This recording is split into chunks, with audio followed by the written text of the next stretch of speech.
नमस्कार, आप सभी का बहुत बहुत स्वागत है। ये 10 फीट बाई 10 फीट का रूम है। तो आज की वीडियो में हम आपको बताने वाले हैं कि यदि आप 10 फीट बाई 10 फीट का रूम बना रहे हो तो 10 फीट बाई 10 फीट के रूम में टोटल कितनी हज़ार ईंटें लग जाएंगी। तो चलिए टॉपिक पे आते हैं और देखते हैं कि 10 feet by 10 feet room brick require यानी कि 10 फीट बाई 10 फीट के रूम में टोटल कितनी ईंटें लग जाएंगी, कैसे निकालें। तो आप देख सकते हैं कि ये हमारा रूम है। इसका साइज़ जो है अंदर 10 फीट यहाँ है, 10 फीट यहाँ है, यानी कि 10 फीट बाई 10 फीट का ये रूम है। तो सबसे पहले हम दीवार का एरिया निकालेंगे। तो दीवार का एरिया निकालने के लिए आपको टोटल 2 पार्ट में एरिया निकालना पड़ेगा। सबसे पहले 2 दीवारों का आपको अंदर से कैलकुलेशन करना पड़ेगा। जैसे आप देख सकते हैं कि ये वाली दीवार यहाँ से लेकर यहाँ तक 10 फीट है और ये वाली भी दीवार यहाँ से लेकर यहाँ तक 10 फीट है, लेकिन ये दोनों दीवार 10 फीट के बाद 4 इंच इधर बढ़ेंगी, 4 इंच इधर बढ़ेंगी। इसी तरीके से हमें तीसरी और चौथी यानी कि इन दोनों दीवारों का एरिया निकालना पड़ेगा। तो इन दोनों दीवारों का एरिया निकालने के लिए सिंपली रूम के अंदर की टोटल लंबाई 10 फीट है प्लस उसके बाद 4 इंच की दीवार यहाँ पर है और 4 इंच की दीवार यहाँ पर है। तो दोनों को जोड़ने के बाद आप देख सकते हैं कि यहाँ से लेकर यहाँ तक की जो टोटल लेंथ है वो 10.67 फीट आ गया, यानी कि 10 फीट 8 इंच आ गया। इसको हमने फीट में कन्वर्ट किया तो 10.67 फीट आ गया। तो ये दीवार की लंबाई हो गई। उसके बाद यदि हम दीवार की ऊंचाई की बात करें तो दीवार की ऊंचाई सेम है 10 फीट। अब चलिए इन दोनों का गुणा कर लेते हैं तो हमें पता चल जाएगा कि इस दीवार का टोटल एरिया कितना हो गया।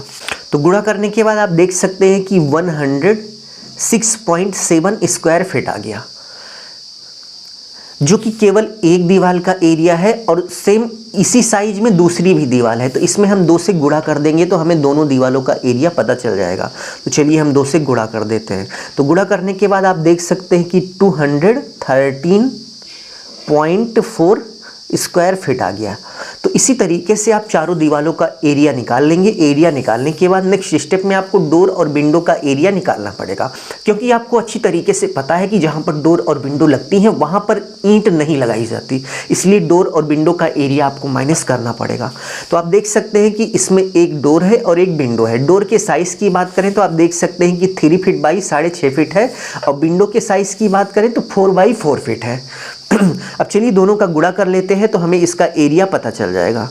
तो विंडो का एरिया निकालने के बाद आप देख सकते हैं कि 19.5 स्क्वायर फीट आ गया। इसी तरीके से विंडो का एरिया हम निकालेंगे जो कि 4 फीट बाई 4 फीट है, तो 16 स्क्वायर फीट आ गया, 16 स्क्वायर फीट आ गया। तो दोनों को हम जोड़ लेंगे, यानी कि डोर का एरिया और विंडो का एरिया दोनों को जोड़ने के बाद आप देख सकते हैं कि 35.5 स्क्वायर फीट आ गया। तो डोर और विंडो का एरिया निकालने के बाद वॉल के एरिया में से हमें डोर और विंडो का एरिया माइनस कर देना होगा। तो हमें पता चल जाएगा कि टोटल कितने स्क्वायर फीट में हमारी ईंट लगने वाली है। तो यदि हम चारों दीवारों के एरिया की बात करें तो आप देख सकते हैं कि जोड़ने के बाद 413 यानी कि 413.5 स्क्वायर फीट आ गया। माइनस डोर और विंडो का एरिया हमें माइनस करना है जो कि 35.5 स्क्वायर फीट आया। तो चलिए माइनस कर देते हैं। 35.5 माइनस करने के बाद आप देख सकते हैं कि टोटल हमें 378 स्क्वायर फीट के एरिया में ब्रिक लगानी है, यानी कि ईंट लगानी है। उसके बाद आपको ये पता होना चाहिए कि 1 स्क्वायर फीट ब्रिक रिक्वायर इन 4 इंच वाल। यहाँ पर जो भी दीवारें बनी हैं वो 4 इंच की हैं।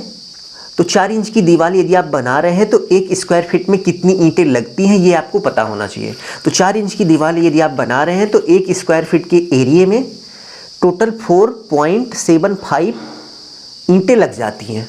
तो 4.75 से हम गुणा कर देंगे तो हमें पता चल जाएगा कि टोटल कितनी हज़ार ईंटें आ गई। तो गुणा करने के बाद टोटल आप देख सकते हैं कि 1700 यानी कि 1795 ईंटें आ गई। बट क्या जितना कैलकुलेशन करने पे आता है उतनी ईंटें लग जाती हैं? नहीं, उससे थोड़ा ज़्यादा लगती हैं, क्योंकि आपने देखा होगा कि ईंट लगाते समय ईंट को तोड़ा जाता है। तो ऐसी सिचुएशन में ईंट की जो संख्या है वो कई गुना बढ़ जाती है, क्योंकि कॉर्नर पर लगभग सभी ईंटें तोड़ी जाती हैं। तो ऐसे में क्या होता है कि तोड़ने के बाद जो ईंटें बहुत ही छोटी हो जाती हैं उनका उपयोग नहीं हो पाता।